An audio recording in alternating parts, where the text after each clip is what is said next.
So, for all the people out there that have decided to try to see the world as it really is instead of the way that it's being presented to you, the people who have taken the red pill, okay, because that's what the red pill actually is.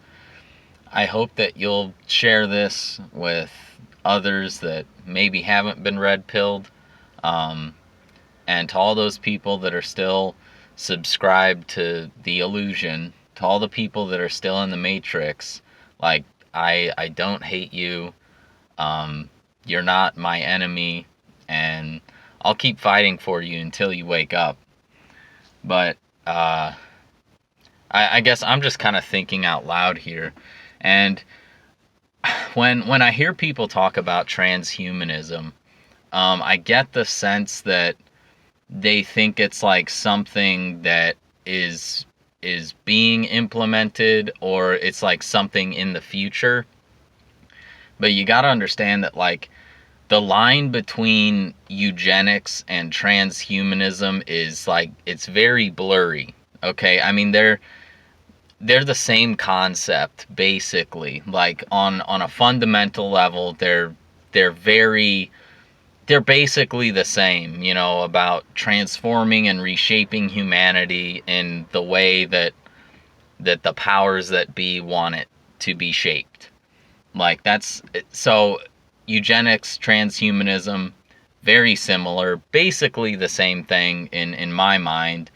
And eugenics has been going on forever, basically.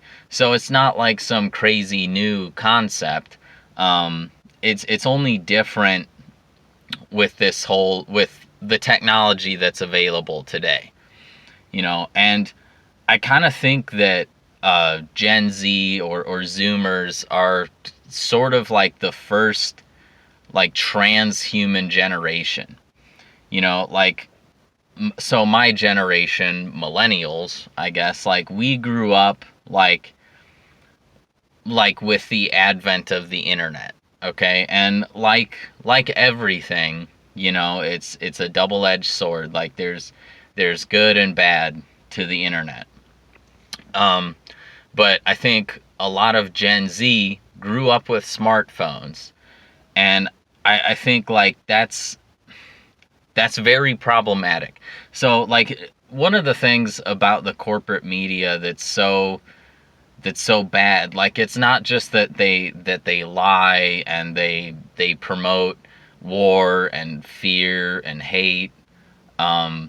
Is that they also frame what issues are issues, like what issues people talk about and what things people think are important. And I think, like, giving your kid a smartphone is one of the most destructive things you can do to them. Like, it's on par with, like, sending them to public school. Okay, just absolutely detonates them. Now, like, I mean, I don't have kids.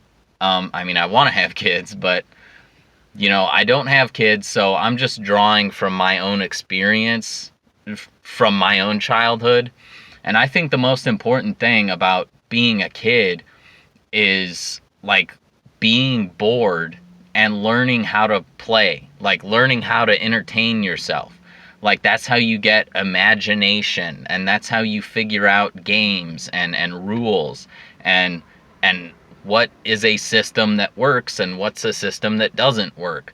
Like, that's how you learn how to think. Basically, you learn how to think through playing, like, when you're a kid. And, like, with a smartphone, it's like it just does it for you. Like, you just have some little mindless game on your phone, and you can just, like, play it for hours. Or you have, like, TikTok and social media, and you're just, like, scrolling endlessly for all these little, like, dopamine hits. And it's not healthy. Like, social media should be looked at like alcohol. Like, it can be like a good and awesome thing, but it can also kill you. Like, I like I just think you really need to be aware, and you got to protect your kids from all of these predatory systems that are out there. Okay? But it goes beyond that. like with the smartphone generation, it's like rational thought and we're well actual like actual deductive reasoning just like isn't a thing, because it's just like, well, if you want to know something, you just Google it and then there's the answer for you. But it's like the answer isn't the answer necessarily. You know, like it's an answer that is presented to you.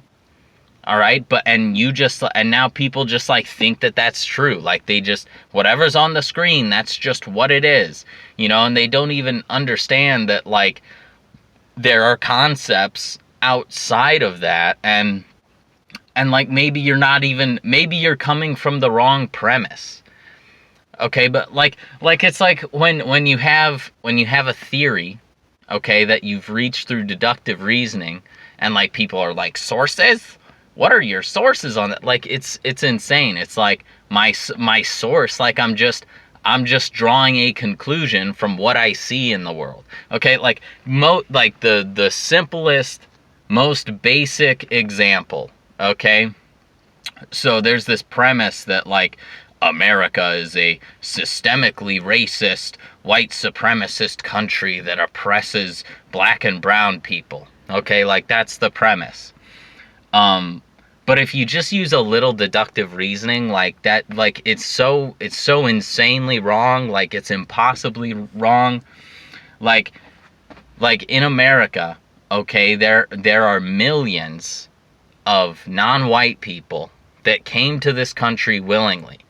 And right now, there are hundreds of thousands of non-white people still coming here by any means necessary. Okay, so we know that there are millions of people who have left their own countries, left their own people, picked up their entire lives, and moved to a foreign nation where they're a minority. All right, they chose to do that.